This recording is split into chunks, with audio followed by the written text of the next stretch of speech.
station. So it is if we now write opinion and say this man did not steal money or that man stole money, then we will get into trouble. We don't give any opinion. We just describe. What we do is descriptive. We just come there and say, yes, the bride wore this, the bride wore that. You can't change that. That's not our job. So those who now practice what they call investigative journalism can now say the man who spent 5 million on his daughter's wedding actually stole it. That's not my job. That's why you said that there are different tastes to cater for in journalism. There are magazines for animals. There are magazines for insects. There are magazines for automobiles. There are magazines for polo. Those who like polo, they buy the magazines. Those who like cars and they want to read about Ferraris and Lamborghinis, they have their own. And those who like weddings. And those who like weddings or funerals, they buy Ovation. That's my job. I don't have any other job. And most of the people who preach and say you are covering corruption, some of them own pharmacies. Would they ask for EFCC clearance before you buy Panadol? No. Anybody who needs Panadol will go to a pharmacy and buy.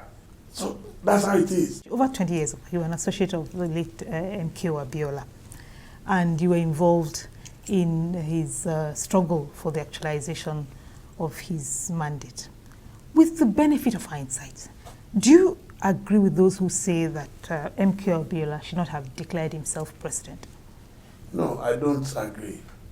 There are people who say, oh, maybe if Abiola had not gone into politics, he would not have died. But people sit down in their homes and die. You can have a headache and die. You can have stomachache and die. The thing is that Abiola was a very principled man. He was stubbornly loyal to his principle. People tried to discourage him.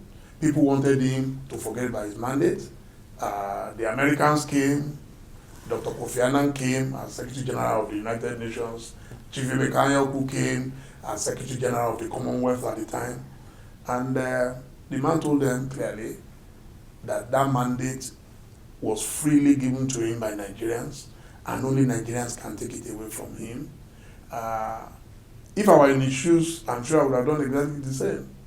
And I don't know what would have happened. The man won the best election. Nigeria is yet to get out of it till today. Most of the crises that we face today, if we have crisis of religion, it is because we did not allow June 12 to stay. Because on June 12, 1993, no Nigerian considered religion when they voted for Chief Moshood Kashima Wolawale Abiola and Baba Gana Kingibe, two Muslims, one from the north, one from the south. Nobody thought about it. Nobody thought about Abiola being a Yoruba man or Baba Gana Kingibe being Kanuri or whatever. Nobody. But today, what do we have? Everybody is talking religion. Everybody is talking ethnicity. Everybody is talking about money. I did not see Chief Abiola go from polling station to polling station distributing money to anybody. No.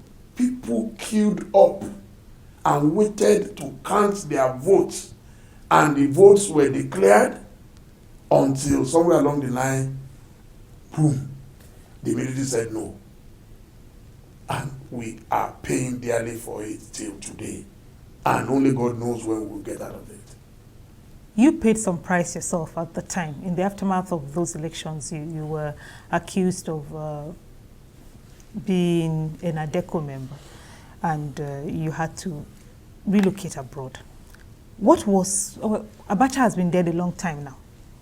What was your involvement with Radio Freedom, which later became Radio Kudirat? And how did that contribute to the fall of the Abacha? Sadly, I knew nothing about Radio Freedom at the time I was accused of being a part of the pirate radio frequency that was attacking the Abacha government. But at that time, if you were accused or charged with treason and you say you want to start arguing with them, then you may get killed.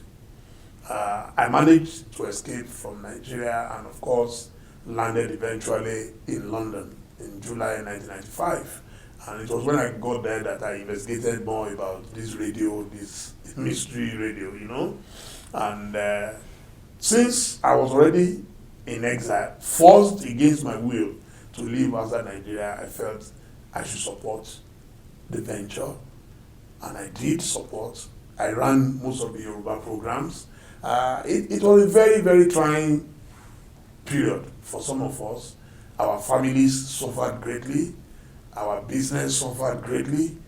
But out of every bad situation, something good can still come out of it. And I'm happy that I returned home with Ovation International.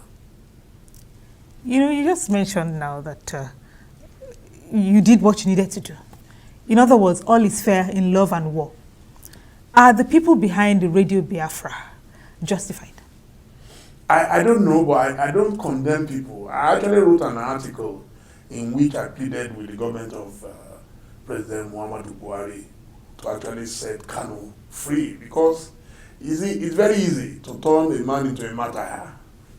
And if, unfortunately, something happens to the boy, only God knows what can come out of it. Sometimes you have to ignore people, monitor them, monitor their activities, police them very well, but don't turn them into idols of the marketplace, what Francis Bacon will call idols of the marketplace, where they become so popular and available in the marketplace. Everybody is talking about them. You and I now were talking about him.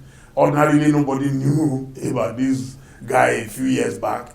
But the moment a government, because that was how Boko Haram started. If you remember that there was someone who was involved, I think one Alhaji Yusuf or whatever, and they just said they killed him summarily. You don't kill human beings like goats. In some parts of Nigeria at the moment, some people are being killed based on their religious faith or whatever. That should not be the case. The job of government is to protect every life, including that of criminals, except where it becomes totally, absolutely impossible to manage such a character. Radio Biafra, maybe if we had been a little bit more tolerant.